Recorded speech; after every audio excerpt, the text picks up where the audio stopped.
March the 11th, a historic Bundesliga game was played.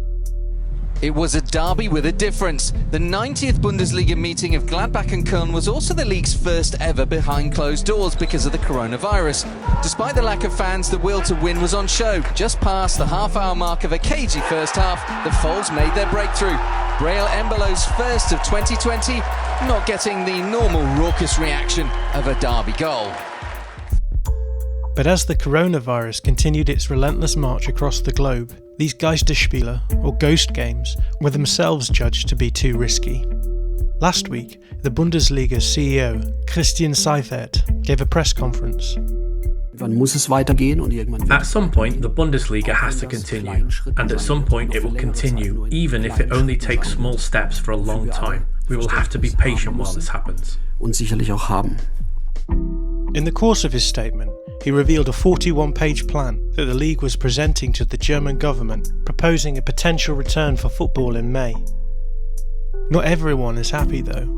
One fan association, Unsere Kurve, released a statement. The disease of football has its roots in the fact that professional football can earn a lot of money. Normally, the money in football should serve to keep the game going, not to increase the club's equity. But the focus has long since ceased to be sport, but maximising income. In this episode, we ask, how feasible are the Bundesliga's plans for a return?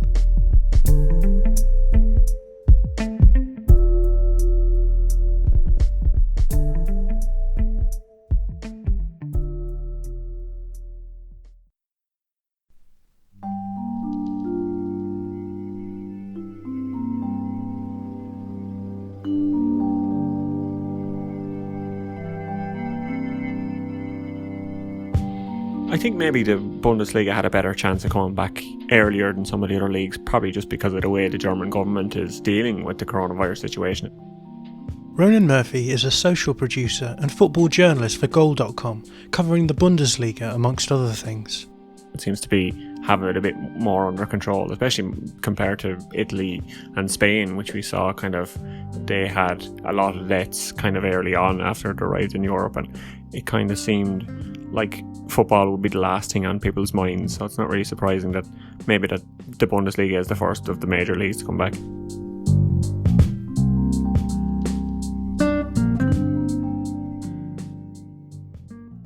The German story about this resumption all begins last Thursday when Christian Seifert gives a DFL briefing. Wann muss es weitergehen und irgendwann wird es weitergehen, auch wenn das noch für längere Zeit nur in kleinen Schritten sein wird, wofür wir alle Verständnis haben müssen und sicherlich auch haben. Could you give us the broad strokes of that briefing? What did we learn from it? The main thing was that the clubs and the league seem happy for the Bundesliga and the second division and the third division to come back, but they kind of are waiting on government approval for that, and they have kind of strict measures that they hope to impose to make sure that the player safety is the most important thing. Of course, the most important aspect of this plan is about protection, as you've mentioned. The German national team doctor, Professor Tim Meyer, has drawn up a plan for how the Bundesliga will run without risk of infection, and that plan was leaked in Der Spiegel last week. What were the details of this plan?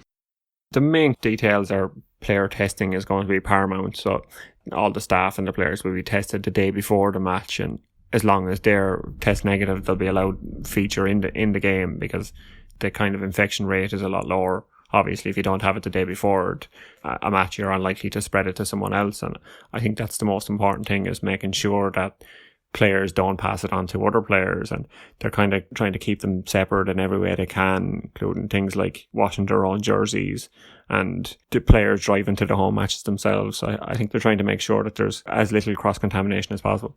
And so this is basically a large-scale self-isolation plan for the Bundesliga. How many people are going to be involved in total? 322 is the max people that are going to be at any one game. So if you take that over 9 games of a match day, you're looking at 3,000 people in total will be involved any one weekend, which it seems like a big number, but when you spread it over that distance and when you spread it over stadiums that are able to hold 30,000 people plus, it's probably not as big a number in that context. So it might actually be manageable. So the question on most people's lips is going to be, when is the football likely to be back according to these proposals? At the moment, I think the DFL are hoping that will return on May 9th. But what we're looking at is a meeting this Thursday with the German federal government and the German ministers. And they will decide whether that's kind of feasible or not. What has come out early this week is that it mightn't be discussed in this week's meeting and it might actually be held back till next week. So we could be looking at maybe the middle or the end of May by the time we actually see football back. And just to be clear, will fans be allowed in the stadium? No, definitely not in the stadium, and they're even trying to make rules so that the fans won't be allowed to congregate outside the stadiums either. Matches could be abandoned if this happens, and the fans will be punished as a result, as like what we've seen in the Champions League games behind closed doors. What we also might not see as fans until the start of next season, either until maybe a vaccine comes out. It could be behind closed doors for a long, long time. Seifert also mentioned a solidarity fund which will help out smaller clubs in the German pyramid. Can you tell us a little bit about that? Yeah, so with the backing of some of the television companies, which is kind of different from what you have in the UK at the moment, there's €7.5 million from the Champions League teams as well. And this money is being given to all the teams in the top three divisions, and as well as the teams in the women's top division. And the money will be split between the teams that need it most, and that will help them survive in the short term and medium term. Seifert made it clear that all this is provisional and is dependent on the government's say-so. What's the procedure from here? Like I said earlier, the meeting scheduled on April 30th, and that'll decide whether it will go ahead on May 9th. But obviously there's new discussion that this meeting could be pushed back, or the element of the meeting that concerns the Bundesliga could be pushed back by a week. So we have to kind of wait and see whether this will happen this week or next week, whether there is a final decision made on it.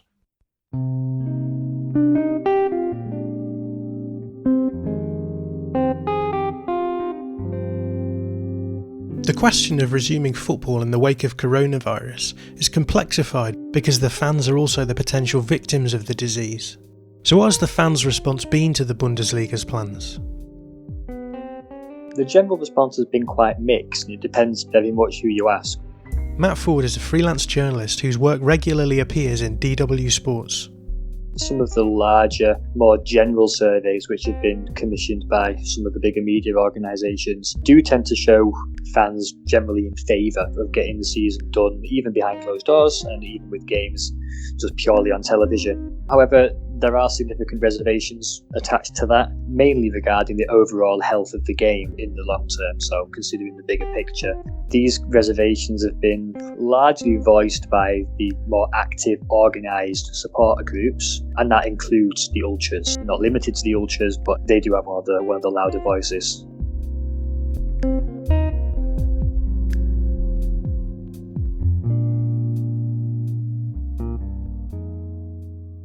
German football fans are held up as some kind of ideal in the UK a lot of the time. Can you give us a sense of the landscape of football fandom in Germany?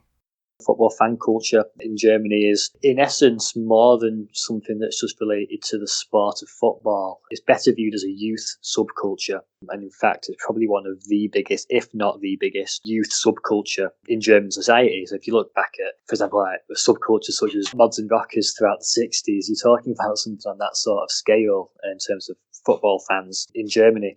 That's possible because of how socially aware and how comparatively socially inclusive German football fan culture is. German football fans are generally active, proactive, they're engaged, and that stands in contrast to what you might see as a more passive consumption of football in the Premier League, for example. But there's something else which can't be seen down on the pitch that makes the Bundesliga so special. It's the 50+1 rule. The 50+1 rule states that a club's members must retain 50% of the shares plus one share. It's what stops commercial investors from taking a controlling majority of the club. Key to German football fan culture being so socially aware and socially engaged is the 50+1 rule. With the members and with the fans having, at least legally speaking, that majority control over their club, that inevitably leads to a sense of possession, a sense that these clubs do genuinely belong to the fans. Those fundaments are responsible for some of the most positive aspects of German football, which we often see beamed around the globe. So whether that's standing terraces behind the goals at Bundesliga matches, whether that's the relatively affordable ticket prices, whether that's the relatively fan-friendly kickoff times, all of that comes down to the fact that we have this 50+1 rule, that the fans see themselves as fundamentally engaged with their club. In Germany, ultras are often known for their willingness to take moral stances. So just before the coronavirus lockdown, there was a situation in which a game was called off between Bayern Munich and Hoffenheim because of ultra banners calling out the Hoffenheim owner, Dietmar Hopp. On February 29th, 2020, we were treated to one of the most bizarre endings to a football match that you will ever see. Due to insulting banners aimed at Hoffenheim's owner, Dietmar Hopp, both teams refused to play the closing minutes of their match, instead passing the ball around amongst each other to waste time. How have ultra groups responded to the Bundesliga's proposal to resume the season? Initially, of course, ultra groups, the hardcore German ultra groups, were among the first to actually demand a halt to football. If you cast your mind back to match day 26, which was due to go ahead at the start of the corona outbreak, it was actually the ultra groups who were most outspoken in saying, no, this can't go ahead. We need to suspend the season right now. So the ultras have actually been comparatively responsible in their response to the idea of the Bundesliga being suspended. We had the one example, actually, of the one game behind closed doors, which was a catch-up game between Cologne and Mönchengladbach, where the Gladbach ultras did actually gather outside the ground to celebrate their win in the derby. However, it must be said in their defence that the stark reality of how serious the coronavirus was hadn't quite become clear to anyone in Germany at that point. However, after that, Dortmund's ultras, for example, were quite clear in specifying that they will not be calling for anybody to turn up outside the stadium to celebrate any potential win over Schalke. And so when we've got to the point where the Bundesliga is looking to come back and make a restart behind closed doors, the ultras have been quite consistent. They said, no, we don't want games behind closed doors. That's for several reasons, really.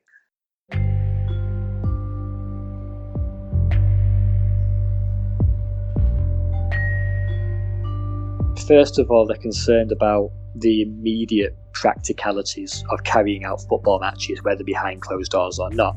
And that concerns testing capabilities for the virus and also simple social distancing measures. The league says they need 20,000 tests approximately to cover the Bundesliga and Bundesliga 2 in order to bring the season to an end. The league claims in its concept, which is presented to German politicians, that would only be less than 0.4% of Germany's total testing capacity.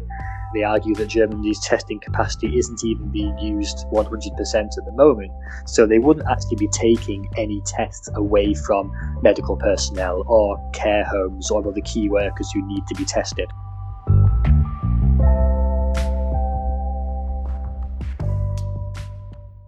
The ultra scene aren't necessarily convinced by that argument. Their position is that, well, if this testing is available, whether we're using it or not, it's still not morally right to use it.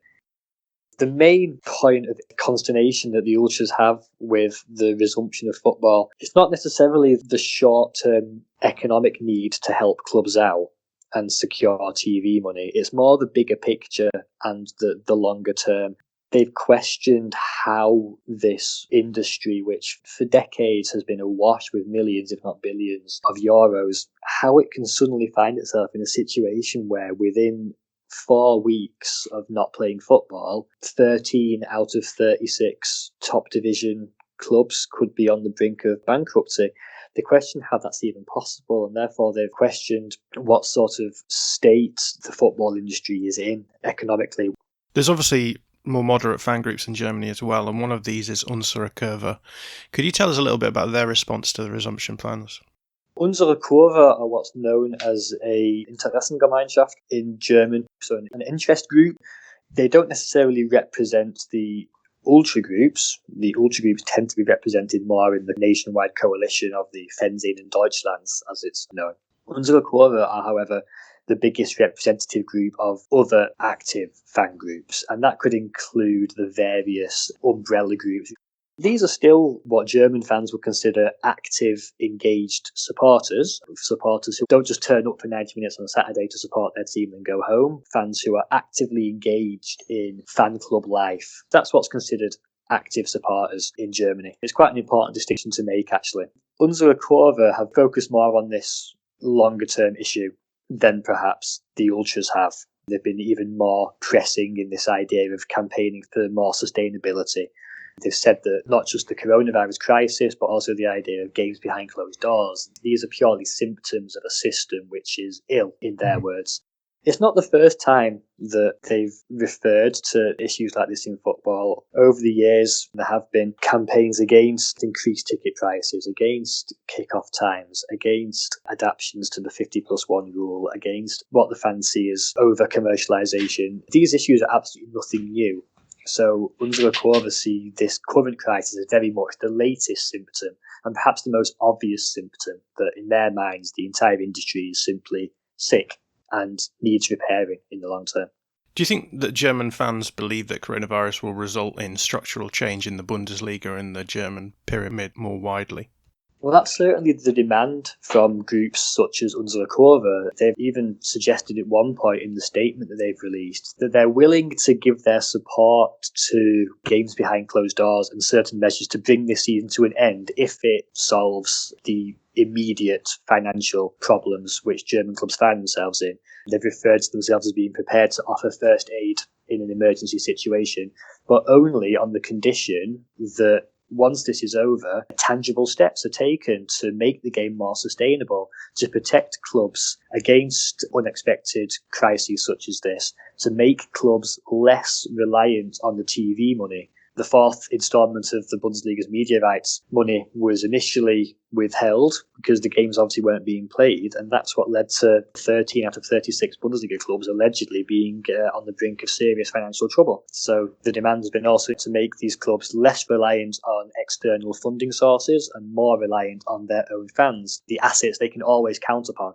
Whether German football and football as a whole across Europe will use this crisis as an opportunity to make more sustainable changes in the future, who knows? But the hope is certainly that there'll be more long-term changes in the financial structuring of the game to make it more sustainable.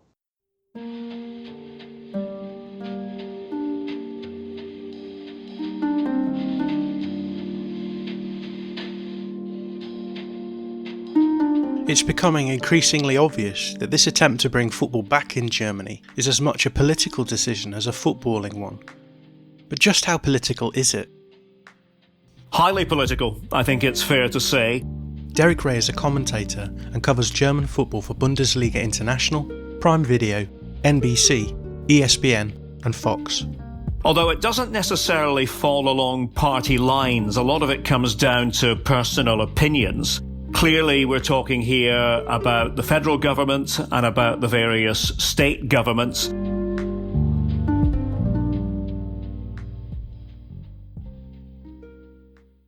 What I would say, if you were looking to generalise at all, is that politicians who are more on the right-hand side of the political spectrum are perhaps more likely to think that the Bundesliga coming back is in line with their views with regard to relaxation of restrictions generally, and those who are more to the left are a bit more cautious and a bit more inclined to listen to the scientists in terms of the subject matter. Before we explore the political aspects in greater detail, it might be helpful to explain the structural differences between German and English politics. Germany's government is described as federal. What does that mean? Well, when we say that it is federal, we mean really that the individual states have considerable autonomy on a scale that really is unknown in the UK. Yes, there is now devolution in the United Kingdom, but it really is nothing in comparison with the Länder, as they're known, the 16 states, who have various powers in terms of their police forces, in terms of law and order, in terms of cultural matters as well. And also we shouldn't forget that included amongst the 16 Länder, the states, are 3, if you like, city-states, Berlin, Hamburg and Bremen. And what it really does is it elevates the status of politicians from these Länder, again on a scale that is not so well known in the United Kingdom. And it also means that politicians have to coalesce with politicians from other parties on a particularly high profile scale in these states. And there are no guarantees what the coalitions are going to be. Sometimes they're highly unexpected. So it does mean that people have to work together who might be of a different persuasion politically. And how's the federal aspect of Germany's government impacted its response to the coronavirus? Well, we saw it at the very start when certain states wanted to go one way and other states, maybe not a different way, but were perhaps a bit slower in reacting. For example, Bavaria, Bayern, they were of a mind fairly early on that they wanted to shut things down. And that wasn't necessarily replicated in every single state. We should point out, of course, that in Bavaria, we had some of the earliest cases of COVID-19, and that pattern continued when more and more cases became known. So it does differ from state to state, also in terms of the way testing is done. Each state has autonomy over such matters. And most Germans are very proud of that system. It's a political system that has served the Republic well, with each state having considerable say. And this, of course, is reflected in day-to-day decision-making. And also, if we were to go even more local, it was noticeable when, back in March, the Bundesliga finally shut down. It initially came down to local decision-making within each state. So a state can say one thing with regard to an overall policy, but when it comes to perhaps games not taking place, then that decision is made by the people in the actual local authority. So we're talking here about, sometimes small city authorities. In line with that, earlier last week, there were positive statements made by the Bavarian and the North Rhine-Westphalian Prime Ministers, Markus Söder and Armin Laschet. They had fueled speculation that the league might resume on May the 9th. How much of a role will these kinds of politicians play in deciding how Germany winds down its lockdown procedures? Well, it's interesting, John, that you've highlighted Markus Söder and Armin Laschet, because they really are the big beasts, if you like, of centre-right politics at the moment in Germany. And both, it's a fairly open secret, would like to one day be Chancellor of Germany when Angela Merkel vacates the post.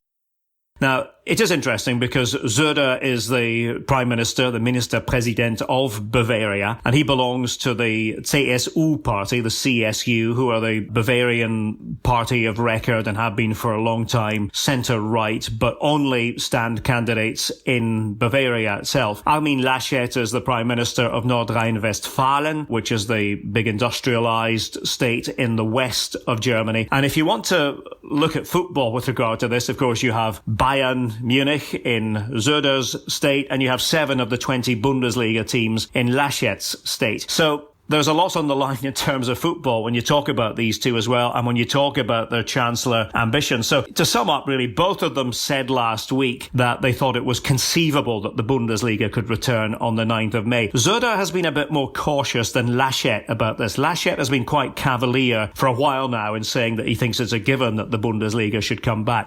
So these two undoubtedly have a big say, but because of the decentralised character of German politics, they're not the only people who'll have a big say. And I think caution is still the watchword in these discussions. Niemand hört es gerne, aber es ist die Wahrheit. Wir leben nicht in der Endphase der Pandemie, sondern immer noch an ihrem Anfang.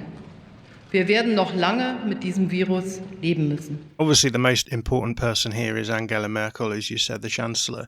How likely do you think it is that she will respond positively to the plans from the Bundesliga to resume play? Well, there's no doubt a lot of people are watching Angela Merkel very closely. Now, she made a statement to the Bundestag last week, and I think it was very clearly aimed at people like Armin Laschet. What she said was that she had looked at what the individual states were doing, and she thought that some of the moves to ease restrictions were brisk and perhaps even too brisk. People took notice of that. She also made a point of saying we must be very clear, we are only at the very start of this pandemic, not in the final phase. So she was sending a more than subtle message, I think, to many lawmakers. And let's not forget, Laschet belongs to the same party, the CDU, as Angela Merkel. But she was trying to send a message that we need to think carefully about this, that we can't just dive head into saying, yeah, let's loosen this, that, and the next thing.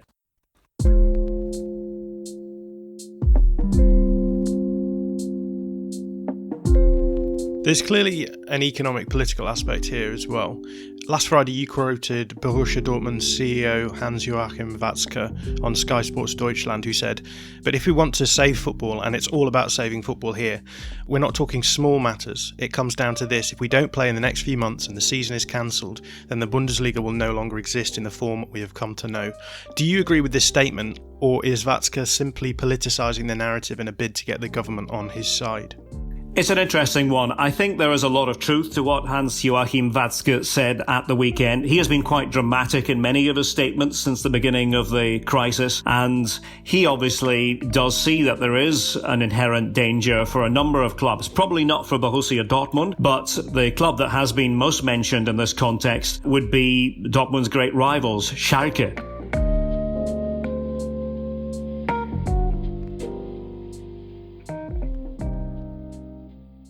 Again, it comes back to Armin Laschet as the Prime Minister of that state. You know, he certainly, if he has designs on becoming Chancellor, doesn't want to see a club like Schalke go under on his watch. So there are political ramifications to this. But I think there's a realization around the Bundesliga, not just Watzke, but listening to other senior figures, other club officials in the last few days, that the Bundesliga does have to examine itself. And the first priority is to get through this unscathed if they can by playing ghost games. That would save clubs. And then there's sort of an unwritten promise that's been made by the clubs that they will then look internally and ask themselves what can they do in future so that they are not sailing as close to the wind as they have been, because German society is asking questions, I think, about football when it comes to the coronavirus and the response and to what happens next. And if an industry that makes so much money, and football is a huge money maker, there's no doubt about it in the German context, but if it's making so much money, should it be sailing as close to the wind as it clearly has been doing? This episode comes out on the morning of the decision on April the 30th. How do you anticipate that meeting going?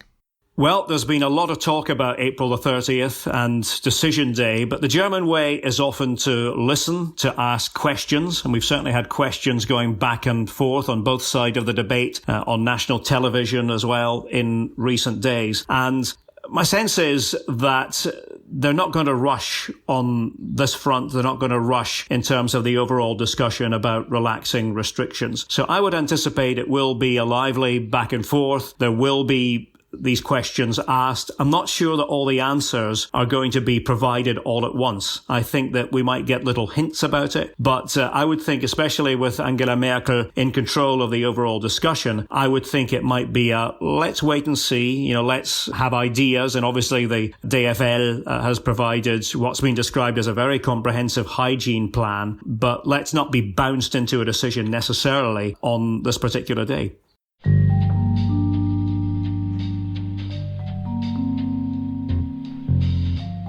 So just how feasible are these plans to resume football in Germany? How likely is it that football will be being played in the Bundesliga in May? It's so difficult to make a prediction because it changes every day. And again, the medical facts can often change the roadmap in terms of a decision. I think if you look at what Poland have done in the past weekend, and they have confirmed that their league is coming back, and Korea has confirmed that their league is coming back in May, I think the fact that both them are trying to get back and they've had firm dates set for football coming back, I think we will see it back. Personally, I think it's hard to avoid the feeling that the season will have to be played to an end. There are enough Bundesliga clubs and second Bundesliga clubs who are facing severe financial difficulties due to their over-reliance on the television money, which, if it doesn't flow, could see insolvencies, which in turn leads not just to unemployment among a few footballers, but also among, according to the league, 56,000 approximately. It might be a good thing for the German public as a whole, maybe to have the distraction of football. It's not as important as people's health, obviously, but it might be a good thing to give people a bit of hope for the future. The initial date suggested by the league was, of course, the 9th of May. Politicians in Germany are now saying that that's relatively unlikely. The most recent suggestion is perhaps the 23rd of May. My guess is, and I may very well be wrong on this, that we probably will have Bundesliga football back in May with no fans obviously inside the venues. But my feeling is it probably will be later in May rather than at the beginning. It seems to me to be a case of not if, just a question of when.